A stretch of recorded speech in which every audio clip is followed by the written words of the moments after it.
1979 में रिलीज हुई पहली एलियन फिल्म। उसके बाद से इसे विज्ञान कथा और भयानक फिल्मों का पैतृक माना जाता है। फिल्म की यह क्लासिक श्रृंखला भी 45 साल बाद देखने पर उसी अनुसरण करने वाले भय का अनुभव देती है। एलियन शब्द वास्तव में किसी विदेशी जीव का उल्लेख करता है। फिल्म में एलियन एक घातक और संपूर्ण हत्यारपन से भरा रहस्यमयी जानवर है। कई दर्शक फिल्म देखने के बाद इस शक्तिशाली प्राणी से सबको आकर्षित होता है, विशेष रूप से उनके सुंदर और धारावाहिक शरीर की आकृति और उनकी अद्वितीय परजीवी व्यवहार जो मेजबान के शरीर से बाहर निकल आता है। ये लोगों के मन में विज्ञान फिक्शन फिल्मों का सबसे भयानक अस्तित्व बचाया है। तो आज मैं आप सभी के साथ एलियन की पहली फिल्म की कहानी को समझने का प्रयास करूंगा। कहानी दूर दूर तक 212वीं सदी में होती है। विशाल अंतरिक्ष में अंतरिक्ष यात्री जहाज नोस्ट्रोमो 7 सदस्यों और 2000 से ज्यादा टन खनिज के साथ यात्रा कर रहा है। पृथ्वी की ओर लौटते मार्ग पर चल रहा है। चूंकि सफर बहुत दूर तक था, गंतव्य तक पहुंचने से पहले सभी चालक निद्रा कक्षों में सुप्ति में चले गए। पूरे अंतरिक्ष यान का संचालन कृत्रिम बुद्धिमत्ता माँ के द्वारा किया जा रहा था। लेकिन एक दिन अचानक कृत्रिम बुद्धिमत्ता माँ को एक रहस्यमय संकेत मिला। पूर्व निर्धारित प्रोग्राम के अनुसार कृत्रिम बुद्धिमत्ता माँ ने सुप्तावस्था में रहने वाले 7 सदस्यों गाया। सदस्य धीरे धीरे सुप्ति से जागने लगे। जाग रहे सभी लोग एक साथ इकट्ठा होकर जल्दी से भोजन का आपूर्ति करते हैं। खुशी से इस काम पूरा होने के बाद मिलने वाले लाभ की चर्चा करते हैं। उन्हें लगा कि वे इस यात्रा के गंतव्य पृथ्वी पर पहुंच गए हैं। लेकिन जब सभी अपने अपने ड्राइविंग सीट पर पहुंचे तो पता चला कि यह सूर्य रेखा नहीं है। पृथ्वी की ओर जाने वाली उड़ान को स्मार्ट माँ ने बदल दिया था। अब सभी एक ऐसे ग्रह की ओर उड़ रहे हैं जिसे टेकिला कहा जाता है। जहाज के कंप्यूटर तकनीशियन की जांच से पता चलता है कि स्मार्ट माँ को एक अज्ञात स्रोत से मदद का संकेत मिला है। ये संकेत हर 12 सेकंड में एक बार भेजा जाता है। उच्चतम प्राथमिकता वाली स्मार्ट माँ जहाज के मार्ग को बदलने का अधिकार रखती है। जैसा कि सबने जहाज पर आने से पहले करार पर हस्ताक्षर किए थे। अगर रास्ते में किसी बुद्धिमान जीवन द्वारा कोई संकेत मिलता है तो जहाज पर सभी को इसे जांचने जाना होगा, नहीं तो कोई पारिश्रमिक नहीं मिलेगा और वो खाली हाथ लौटेंगे। उनके पास कोई विकल्प नहीं था।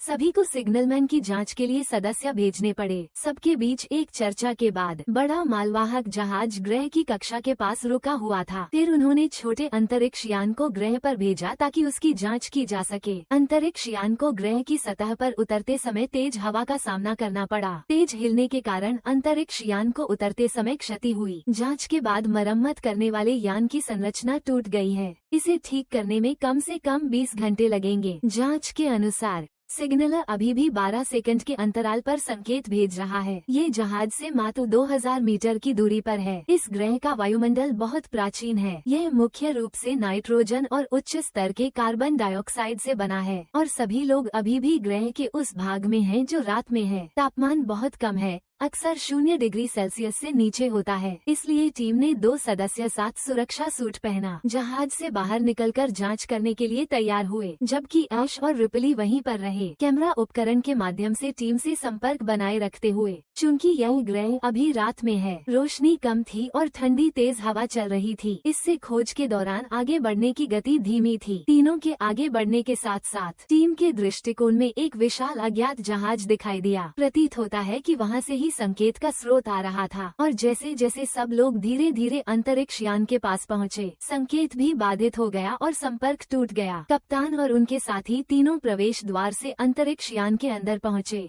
चारों ओर अजीब अजीब जीवों से भरी दीवारें थीं। अंधेरे में कुछ लोग लगातार खोजते रहे। थोड़ी देर बाद वे विशाल नियंत्रण कक्ष में पहुंच। बीच में एक तोप के समान कंसोल रखा हुआ है। सबसे भयानक बात यह है कि उस पर एक विशालकाय शव पड़ा हुआ है। यही इंजीनियर प्रजाति है जो प्रोमीथियस में दिखाई देती है। कप्तान आगे बढ़कर देखता है और उसे पता चलता है कि शव की छाती की हड्डियां बाहर की ओर मुड़ी हुई हैं, जैसे कोई चीज विशालकाय के शरीर से बाहर फटकर निकली हो। और यह शव बहुत समय से मरा हुआ है, जो जीवाश्म बनकर साथ एक हो गया है। ये सब बहुत अजीब लग रहा था। सदस्यों ने जल्दी से इस जगह से जाने का आग्रह किया। इसी बीच अंतरिक्ष यान में स्मार्ट मदर ने संकेत का एक हिस्सा समझ लिया और पता चला कि यह एक मदद का संकेत नहीं है बल्कि एक चेतावनी है। रिप्ले को बाद में अपने साथियों को सावधान करने के लिए जाना था, लेकिन उसे ऐश ने रोक दिया। उसने कहा कि अगर यह वास्तव में एक चेतावनी संकेत है, जब रिपली पहुंचेगी तब तक टीम के सदस्यों को भी पहले ही पता चल जाएगा, इसलिए ये दोनों यहाँ शांति से इंतजार कर रहे हैं। दूसरी तरफ एक लिंक क्रू ने एक भूमिगत मार्ग खोजा। यहाँ एक गुफा की तरह लगता है। मार्ग बहुत लंबा है और पूरी तरह सील किया हुआ है और ऊपर की ठंड से बिल्कुल विपरीत। यहाँ तापमान उष्णकटिबंधीय जंगल की तरह बहुत गर्म है,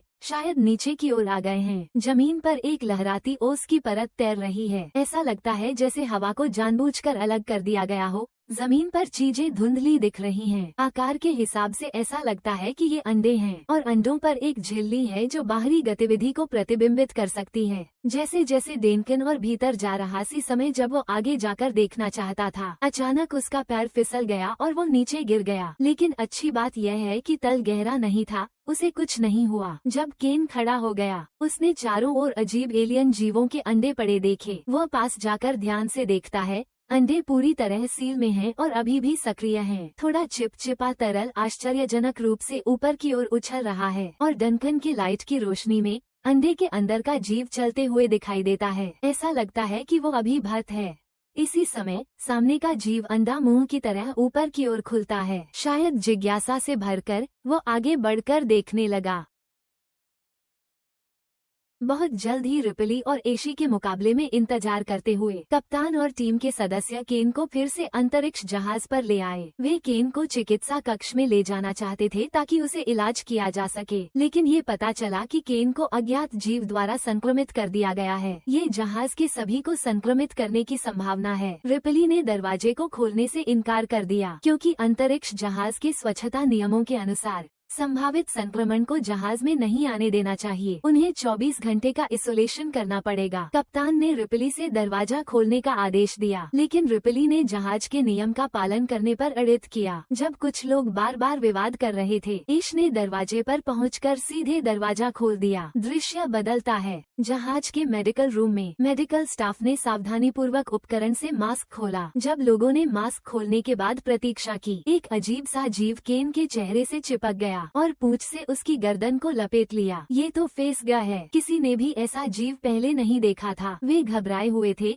और क्या करना है ये नहीं जानते थे। बहुत डर लग रहा था। बाहर के सदस्यों ने केन को जमा देने का सुझाव दिया, दूसरे प्रदूषण को रोकने के लिए, लेकिन डॉक्टर एशी ने कैन के शरीर की स्थिति जांचने का फैसला किया। उन्होंने कैन को मशीन में रखकर पूरे शरीर का स्कैन किया। स्कैन के परिणाम से सभी चौंक गए। चेहरे पर चिपकने वाले कीड़े के टेंटिकल कैन के गले में घुस गए थे, ऑक्सीजन को हमला करते हुए पेड़ की जड़ को जीवित रखने के लिए और उसके शरीर को बेहोश करते हुए। अब दोनों प्राणी आपस में भी संबंध बना चुके हैं। डॉक्टर एसी ने विश्लेषण किया, अगर राक्षस को मार दिया जाए तो इससे कैन का पोषण भी खत्म हो सकता है और वो मर सकता है। वर्तमान में अन्य कोई बेहतर विकल्प नहीं है। कप्तान ने फैसला किया कि राक्षस के टेंटिकल को जबरदस्ती काट दिया जाए। उन्होंने उपकरण निकालकर राक्षस के टेंटिकल के जोड़ पर कट लगाया, लेकिन आश्चर्यजनक रूप से टेंटिकल के कटे हुए घाव से एक पीले भूर्ग का तरल निकला। एक पल में जहाज के फर्श को नष्ट कर दिया और तारे बाहर आ गए। कप्तान तुरंत चिकित्सा कक्ष से बाहर आ गए, दूसरी मंजिल की ओर बढ़े, लेकिन उन्होंने देखा कि तरल मोटी छत के माध्यम से गुजर रहा है और अभी भी नीचे की ओर लगातार बह रहा है, अगली मंजिल की ओर नष्ट करते हुए। सब लोग तीसरी मंजिल पर पहुंच गए। तरल अब बहना बंद कर दिया। कप्तान ने एक उपकरण लेकर उसे अंदर डालकर की, लेकिन लोहे का उपकरण अभी भी मेहमान के कमरे में ही संक्षारित हो गया। ये बस राक्षस के शरीर में से थोड़ा खून है, जिसकी संक्षारण क्षमता सल्फ्यूरिक एसिड से कई गुना ज्यादा है। इससे पता चलता है कि यह राक्षस कितना भयानक है, जिसकी बहुत मजबूत रक्षा क्षमता है। उसे आसानी से मारा नहीं जा सकता। ऐसे खतरनाक राक्षस को देखकर सबको वो राक्षस केन के चेहरे से नहीं उता। इसे अस्थायी रूप से चिकित्सा पोड़ में अलग करके रखना ही संभव था। रात हो चुकी थी और ऐशी अकेले केन के शरीर में छुपे रहस्यमय प्राणी का गुप्त अध्ययन कर रही थी। उसने विभिन्न उपकरणों का इस्तेमाल करके प्राणी की संरचना का अध्ययन किया। ऐसा लगता है कि उसे कुछ पता चला है, लेकिन इसी समय रिप्ले अचानक दिखाई दिए। ऐशी ने तुरंत कंप्यूटर बंद कर दिया। रिप्ले के प्राणी से संबंधित सवालों का जवाब देकर उन्हें झांसा दिया और ऐशी का व्यवहार बहुत अजीब था। ऐसा लग रहा था कि कुछ छुपाया जा रहा है। थोड़ी देर बाद कप्तान को टीम से रिपोर्ट मिली। केन की स्थिति में कुछ बदलाव आया है। जब सब लोग क्वारंटाइन चैम्बर में पहुँचे तो पता चला कि केन के चेहरे पर से फेस गायब था। सब लोग सावधानी से क्वारंटाइन चैम्बर में राक्षस की तलाश कर रहे थे। भय का माहौल चारों ओर फैलता जा रहा था। इस समय ऐशी ने दयालुता से केबिन का दरवाजा बंद कर दिया। जब एक समूह सावधानी पूर्वक खोज रहा था, ऐशी ने धीरे से एक चमकदार छड़ी को अंधेरे में फैला दिया। अचानक सीलिंग से एक चेहरा रेपली पर गिर गया। आवाज सुनकर कप्तान तुरंत वहां पहुंच गए। ऐशी ने छड़ी से मॉन्स्टर को धक्का दिया। चेहरा तुरंत स्वाभाविक रूप से झटका मार गया, लेकिन वास्तव में यह मॉन्स्टर पहले ही मर चुका था। तीनों ने इस राक्षस की शारीरिक संरचना का अध्ययन शुरू किया। जहाज पर एकमात्र वैज्ञानिक के रूप में ऐशी ने ऐसा जीव कभी नहीं देखा था। उसे पृथ्वी पर ले जाकर अच्छी तरह से अध्ययन करना था, लेकिन रिपली ने विरोध किया। आखिरकार इस राक्षस का खून भी अम्लीय है। कौन जानता है मरने के बाद ये क्या करेगा। कप्तान ने सोचा और फिर ऐशी के सुझाव को मान लिया और वैज्ञानिक मामलों में नियमों के अनुसार ऐश एकमात्र वैज्ञानिक है जो आखिरी फैसला करता है। कप्तान ने रिपली के सुझाव को अस्वीकार कर दिया और इस समय जहाज की खराबी भी लगभग ठीक हो गई है। सब इस डरावनी जगह पर और नहीं रहना चाहते। जहाज चलाकर वापस मालवाहक जहाज पर आ गए। हालांकि जब सब लोग केन की स्थिति पर चर्चा कर रहे थे, केन ने अचानक खुद ही आंखें खीं। उसने महसूस किया कि उसके शरीर में कोई बड़ी समस्या नहीं है, बस थोड़ा कमजोर महसूस हो रहा है। ऐसा लगता है जैसे उसने एक अजीब सा सपना देखा हो। बाकी सभी बहुत खुश थे कि उनका साथी सुरक्षित है। डिनर टेबल पर केन को बहुत भूख लग रही थी। जहाज पर प्रसंस्कृत भोजन का सामना करते हुए, चाहे स्वाद अच्छा नहीं था,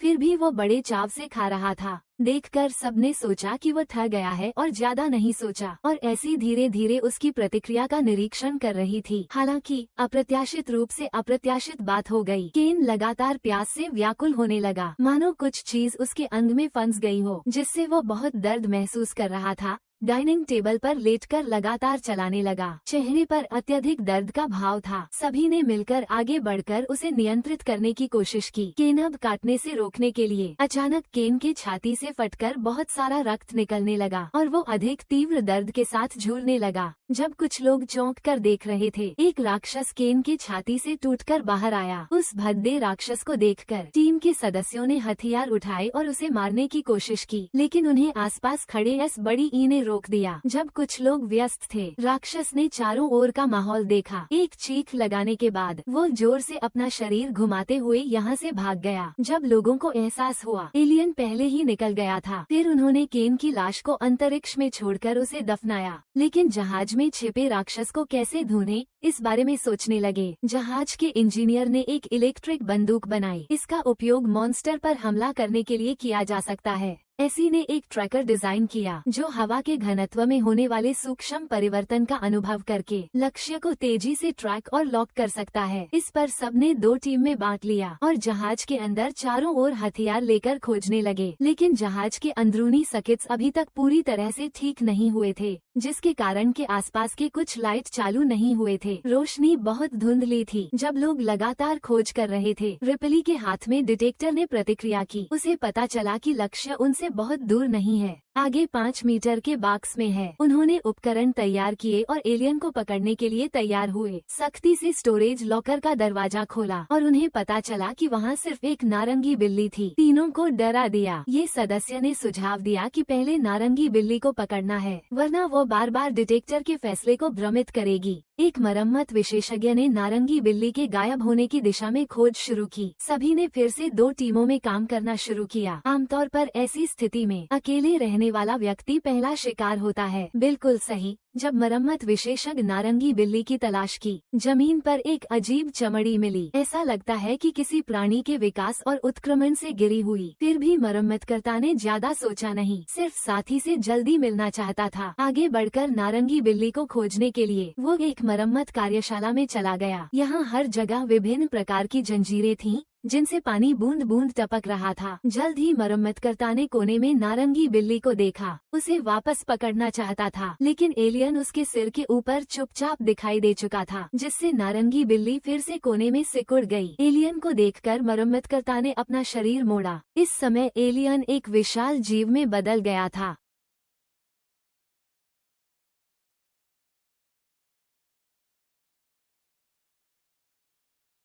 माइक्रोफोन।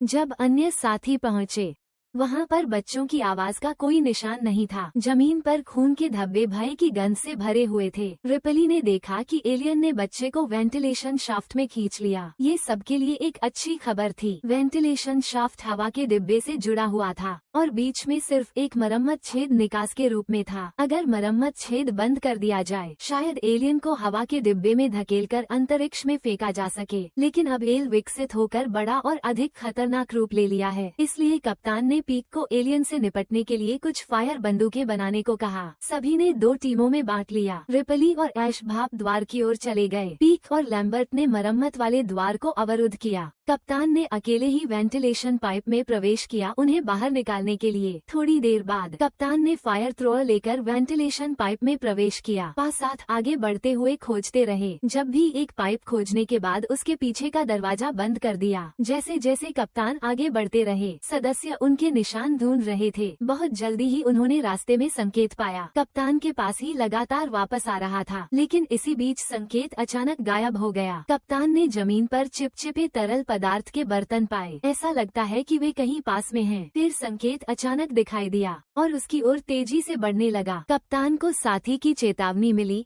वो शीघ्रता से भागे।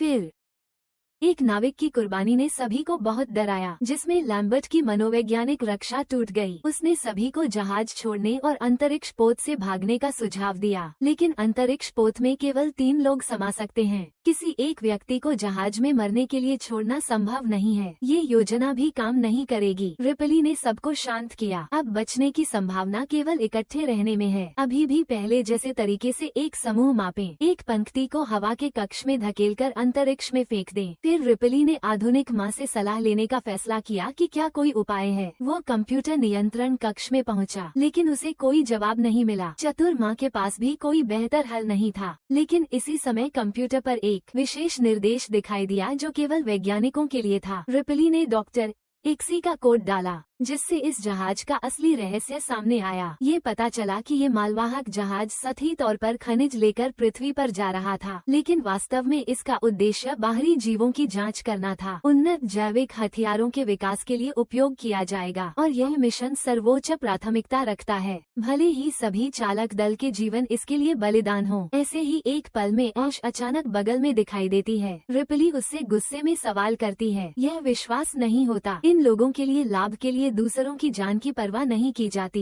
रिपली तुरंत इस खबर को दूसरों को बताने सलाह करती है। व्यक्ति फिर अंतरिक्ष यान से यहाँ से चले गए, लेकिन रिपली को बस दरवाजे से बाहर निकलने का मन था। ऐश ने सभी दरवाजे बंद कर दिए और उसके सिर पर सफेद तरल पदार्थ छोड़ा। रिपली को एहसास हुआ कि स्थिति गलत है। संग भागना चाहता है। ऐश ने आगे बढ़कर उसे जोर से एक तरफ फेंक दिया, फिर रिपली को टेबल पर दबा दिया। पत्रिका को एक रोल में बदलकर उसके मुंह में घुसेड़ दो। रिपली को जीवित रूप से दबाकर मारने वाले हैं, लेकिन इसी क्षण खतरे के समय पाक और पोलैंड समय पर पहुंचे। दोनों ने ऐश की कार्रवाई को रोकने की कोशिश की, लेकिन आश्चर्य हुआ कि बड़े आकार के पाक का कोई मुकाबला नहीं था। इसलिए पाक को बगल में रखे अग्निशामक यंत्र को उठाना पड़ा और उसे ऐश के सिर पर जोर से मार पड़ा। वह भारी चोट प्रभावशाली थी। ऐसी के सिस्टम में समस्या आई हुई लगती है। वो लगातार बेकाबू रूप से घूमने लगा और उसके मुंह से बड़ी मात्रा में सफेद तरल निकलने लगा। चूंकि ऐसी अभी भी विरोध करना चाहता था, पाक ने आगे रखे अग्निशामक यंत्र से उसका सिर पूरी तरह से तोड़ दिया। तब सबको पता चला कि ऐसी वास्तव में कंपनी का एक जैविक मानव था। जल्द ही सर्किट टूटने के जैविक मानव जमीन पर गिरकर स्थिर हो गया। सफेद तरल पदार्थ की धार बहने लगी। उसके बाद कुछ लोगों ने चर्चा की और फिर जैक्स जैविक मानव को फिर से शुरू करने का फैसला किया। क्योंकि कंपनी ने उसे एक पंक्ति को इकट्ठा करने के लिए भेजा था। ये संभव है कि वो उस पंक्ति को मारने का तरीका जानता हो। रिपली ने जैक्स के अंदर आशंकाओं को जोड़ना शुरू किया। जैक्स को फिर से सक्रिय किया, लेकिन तीनों को वो जवाब नहीं जो वे चाहते थे। एक्सी ने कहा कि एक पंक्ति से वो मरने वाला नहीं है, वो एक पूर्ण जीव है। उसके शरीर का निर्माण और हमले की शक्ति बहुत मजबूत है। यह एक अत्यधिक शुद्ध हत्यारा जीव है। लोगों के बचने का कोई मौका नहीं है। रिपली ने सुनकर क्रोध में एक्सी को बंद कर दिया। अभी कोई बेहतर तरीका नहीं है, बस जहाज को उड़ाना है और अंतरिक्ष यान से इस जगह से चले जाना है। पाक चले जाने से पहले टेबल पर लगी अग्नि को फ्लेमथ्रो द्वारा बुझाने का ध्यान भी नहीं रखा। तीनों तुरंत काम करने का फैसला कर लेते हैं। उड़ान के विनाशक यंत्र को स्थापित करने के बाद 10 मिनट में विस्फोट हो जाएगा, लेकिन स्पेसशिप को चलाने के लिए बहुत सारे ठंडकारक की आवश्यकता है। इसलिए रिपली ने स्पेसशिप को चलाने का फैसला कर लिया। पाक और बोल्टन दोनों गोदाम की ओर चले गए, जितना हो सके उतना ठंडकारक ढूंढने के लिए। जब दोनों को पर्याप्त ठंडकारक मिल गया और वे चलने की सोच रहे थे तो पाइक को ये पता चलता है कि 21 टाउन यहाँ छिपा हुआ है। रोशनी में छायाएं लगातार हिल रही हैं। वो जोर से चिल्लाता है कि पोलैंड तुरंत भाग जाए। एकाएक 21 सीधा पोलैंड के सामने खड़ा हो जाता है, जिससे वो पूरी तरह से पागल हो जाता है। वो जगह में खड़ा सा जमा रहता है। देखते ही पाइक आगे बढ़कर बचाने की कोशिश करता है, लेकिन वो कैसे 21 का मुकाबला कर सकता है। एक पंक्ति ने मुंह खोलकर सांस छोड़ी और पाइक को आसानी से मार दिया, और वहीं पोलैंड भी पहले ही भागना भूल चुका था। पाइक को समाप्त करने के बाद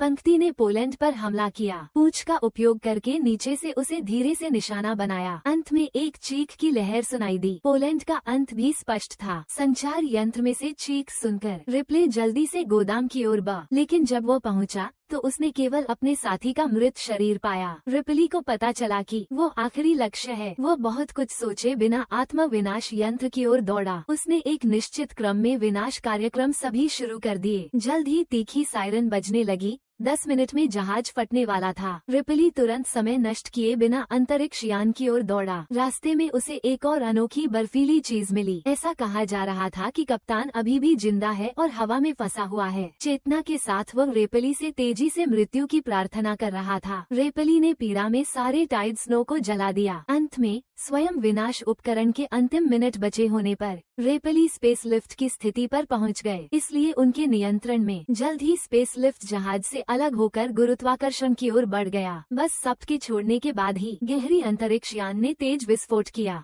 भले ही स्पेस कंस्ट्रक्शन पहले ही कुछ दूरी तय कर चुका था, विस्फोट से अभी भी स्पेस कंस्ट्रक्शन बार बार जोर से हिल रहा था। जब आसपास के सब कुछ शांत हो गया, रिप्ले ने खुशी मनाई कि उसने आखिरकार इस राक्षस को मार डाला और अगले जीवन यापन का तरीका सोचना शुरू किया। चूंकि स्पेस कंस्ट्रक्शन पर सामग्री बहुत कम थी, यह मीवन को लंबे समय तक संचालित नहीं कर सकता था। रिप्ले ने जीवन बनाए रखने के लिए फ्रीज स्लीप पॉड में प्रवेश करने का फैसला किया। जब रिप्ले स्लीप मोड सेट कर रही थी, अचानक उसके सामने एक विशाल दृश्य दिखाई दिया। ऐसा पता चला कि वो मरा नहीं था। इसके अलावा वो पहले ही अंतरिक्ष में छुप गया था, जिससे पता चलता है कि इस राक्षस की बुद्धि बहुत उच्च है। रिप्ले डर के मारे पास के कोने में छुप गई और उसने महसूस किया किसी प्रकार की स्लीप स्टेट में प्रवेश कर गया है। उसने खुद पर हमला नहीं किया, बस वहाँ पड़ा रहा और लगातार हिलता रहा। रिप्ले ने सोचना शुरू किया और एक तरीका सोचा। उसने धीरे से पास में रखे अंतरिक्ष सूट पहनना शुरू किया। पहनते समय उसने दूसरे के हर इशारे को ध्यान से देखा और देखा कि दूसरे ने कोई हमला नहीं किया। फिर रिप्ले ने पास से एक नाखून की बंदूक उठाई। जब सब कुछ तैयार हो गया था, रिप्ले दृढ़ता से दरवाजे से बाहर निकल गया। वो सावधानी से अपनी सीट पर आया और खुद को सुरक्षा बेल्ट से बांध लिया। उसने तनाव में मुंह में धीमा गीत गुनगुनाया। फिर उसने जहाज की शीतलन प्रणाली चालू की। एकदम से ठंडी गैस फुहार निकली। एक पंक्ति पूरी तरह से जाग गई और तेज चीखने लगी। फिर वह चैनल से बाहर रन गई। रिपली ने सब कुछ देखा और रंग बदल दिया और अपना शरीर मोड़ लिया। एक पंक्ति ने रिपली को पहले ही देख लिया। धीरे से उठकर हमला करने को तैयार हो गई। रिपली ने तुरंत दरवाजे का बटन दबा दिया। जोरदार ताकत से एक पंक्ति को जहाज से बाहर खींच लिया, लेकिन एक पंक्ति ने दरवाजे को मजबूती से पकड़ लिया। रिपली ने देखा और अपने हाथ में भाला लेकर प्रहार किया। एक पंक्ति की छाती पर सही लगी और उसे अंतरिक्ष यान से बाहर धकेल दिया। फिर रिपली ने तुरंत दरवाजा बंद कर दिया, लेकिन चूंकि भाला अंतरिक्ष यान में फंस गया था, अंतरिक्ष में तैरते एक पंक्ति को रस्सी ने वापस खींच लिया। उसने अपनी पूंछ से अंतरिक्ष यान के इंजन नोजल को पकड़ लिया और फिर से अंदर घुसने की कोशिश की। रिपली ने शीशे के पीछे सब कुछ देखा। तुरंत अंतरिक्ष यान के इंजन चालू कर दिए। नोजल से तत्काल गर्म लौ फुटने लगी। विशाल धक्का ने समूह को फिर से अंतरिक्ष में धकेल दिया। अब रिप्ले को वास्तव में सुरक्षित महसूस हुआ। कहानी के अंत में रिप्ले ने मालवाहक जहाज पर कहानी को रिकॉर्ड किया। उसने आशा की कि कोई इन आवाजों को सुनेगा। फिर रिप्ले ने सुषुप्ति कक्ष में प्रवेश किया और पृथ्वी की ओर बहाव यात्रा शुरू की। उसे आशा है कि कोई उसे बचाएगा, लेकिन रिप्ले को नहीं पता है कि वो इस कहानी की शुरुआत में ही है। यहाँ पर फिल्म समाप्त होती है। यह एक बहुत ही क्लासिक साई-फाई डरावनी फिल्म है। बाद में इस फिल्म की दुनिया को और भी विस्तार मिला। पूरी सीरीज की सेटिंग और भी मिलती जुलती हो गई। ऐसा डरावना और घातक राक्षस अतीत और भविष्य में लगातार मारता रहा है। कई लोगों के लिए यह एक ऐसा KARAKTER बन गया है जिसे वे साथ ही पसंद करते हैं और डरते हैं। ठीक है, इस शेयर का समाप्ति यहीं पर है। धन्यवाद जो आप स्क्रीन के सामने यहाँ तक पहुँचे। अगर कुछ सुझाव या टिप्पणी देना चाहते हैं तो कमेंट बॉक्स में लिख दें। मुझे फॉलो करें। अगली बार मिलेंगे।